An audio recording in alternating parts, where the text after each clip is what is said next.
क्या कभी आपने सोचा आपके हाथ में जो डिवाइस है जिसे आप सेल या मोबाइल कहते हैं, आपकी जान इज़्ज़त के लिए खतरा हो सकती है?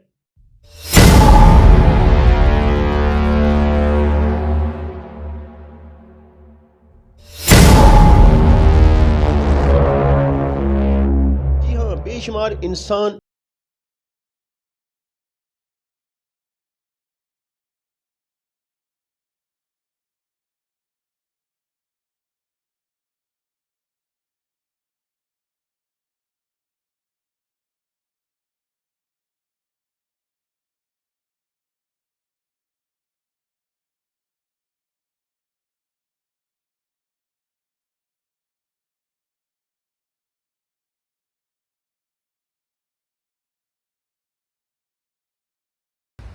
लिए इनके इस्तेमाल से कबल इनके बारे में जानना बहुत ज़रूरी है।